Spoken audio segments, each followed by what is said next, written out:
नमस्कार। हकीकत इंडिया परिवार में आप सभी का स्वागत है। मैं मुकेश सिंह। आज का जो मुद्दा है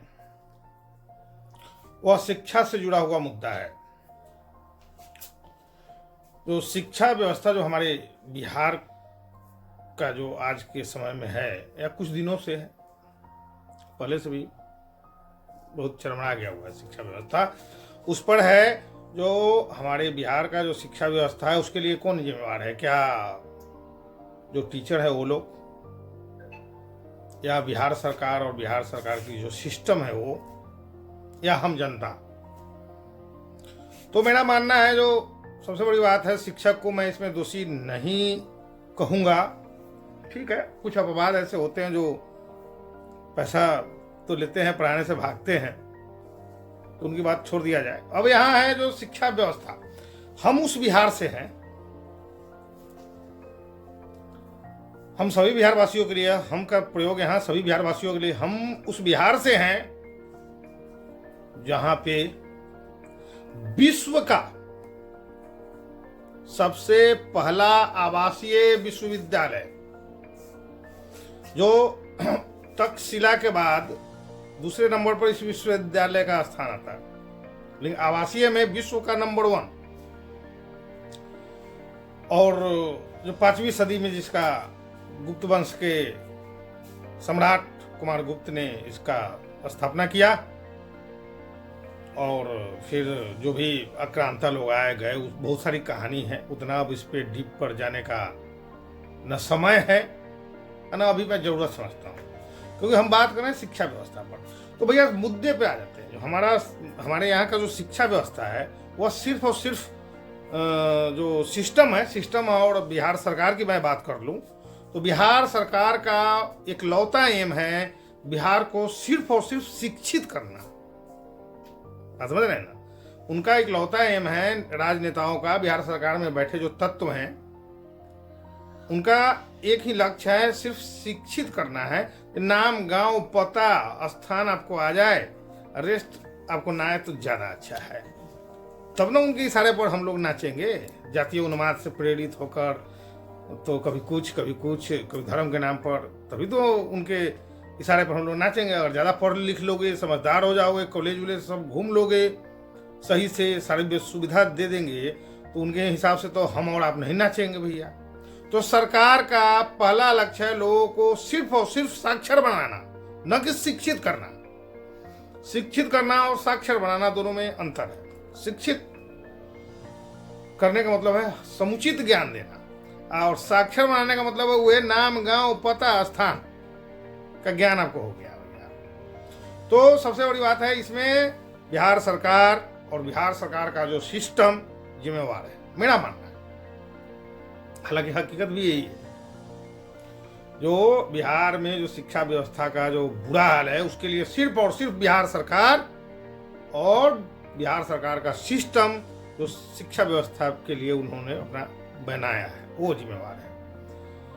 अब भैया हम लोग तो बता ही दिए, जो नालंदा विश्वविद्यालय जिस राज्य में पुराने काल में रहा हो और 21वीं सदी में उस राज्य का जो शिक्षा का खस्ता हाल है उससे शायद हम सभी परिचित हैं।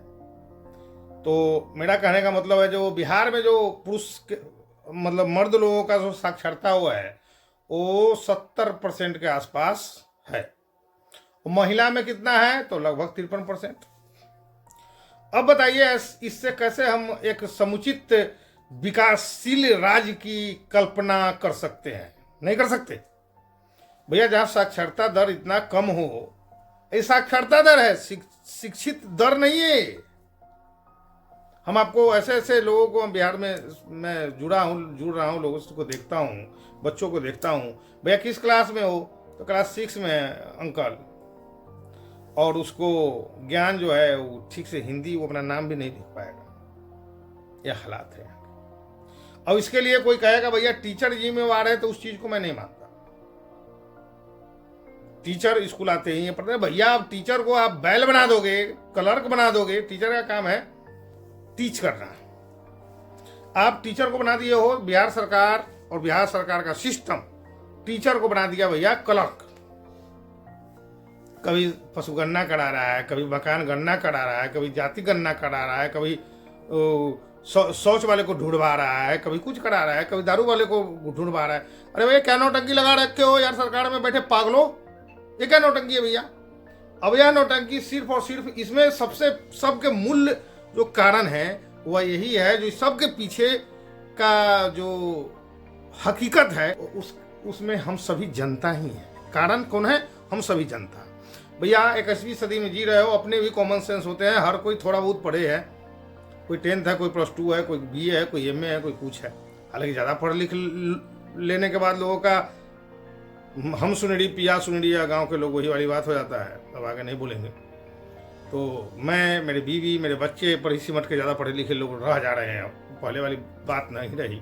तो लंगट बाबू भी लंगट सिंह कॉलेज की स्थापना कर दिए, कोई बहुत बड़े वो नहीं थे बेचारे, लेकिन उनका सोच कैसा था ये भी सोच सकते हैं, समझ सकते हैं। तो उससे सीखने का चीज़ है।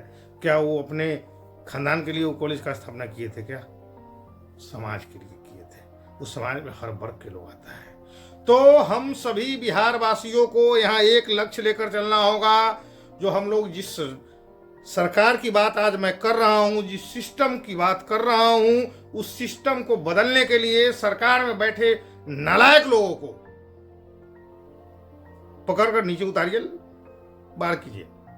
भैया जाति के आधार पर हम लोग वोट करते हैं, ठीक है, हम लोग जाति के आधार पर वोट करते हैं, तो हम लोग नालायक लोगों को चुन के ले आते हैं। भैया जो जैसा जिसका जाति का डंडा मजबूत होगा, अरे उसमें भी ठीक है, जाति के आधार पर वोट करते हो, मैं इसमें विरोध नहीं कर सकता, अपना अपना मेंटलिटी आप लोगों का।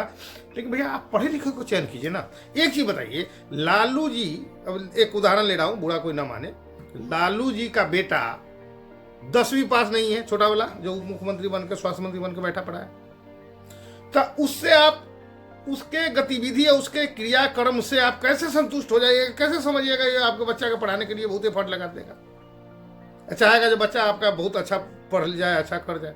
वो कभी नहीं चाहेगा, क्योंकि वो जब तक आप और हमारा समाज मूर्ख की तरीके से कम पढ़ा लिखा रहेगा, तो वो अपने हिसाब से आपस में लड़ा कर, कभी बैकवर्ड फॉरवर्ड कराकर, कभी SC ST OBC कराकर, कभी कुछ कराकर हम लोगों को आपस में लड़ाता रहेगा, और उसका वो चांदी जो है काट कर खाता रहेगा, और हम लोग आपस में लड़ते रहेंगे।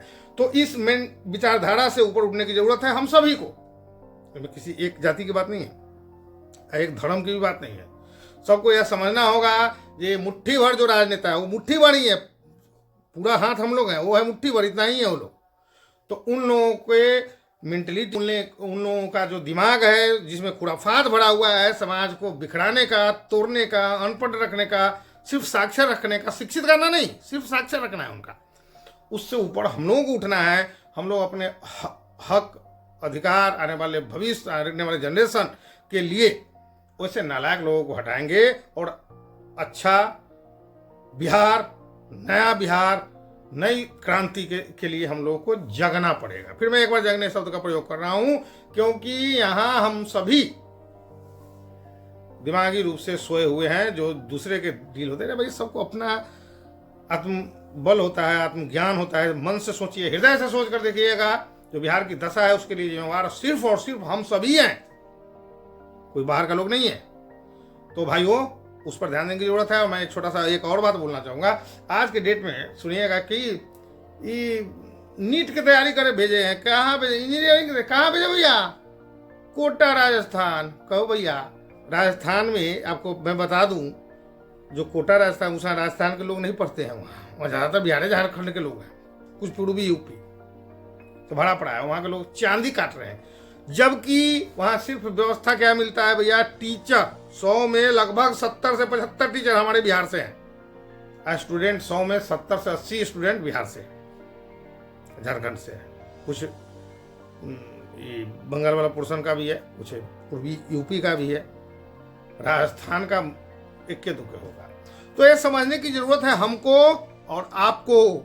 तो शिक्षा व्यवस्था पे आगे बहुत जल्द मैं सीरीज लेकर आने वाला हूँ, जिसमें आप लोगों का मुझे आशीर्वाद भी चाहिए, सहयोग भी चाहिए। कोई सुझाव भी देना चाहे तो मुझे कमेंट करके दे सकते हैं। जो भी शिक्षा जगत से जुड़े लोग हैं उनसे मेरा हाथ जोड़कर आग्रह है, जो शिक्षा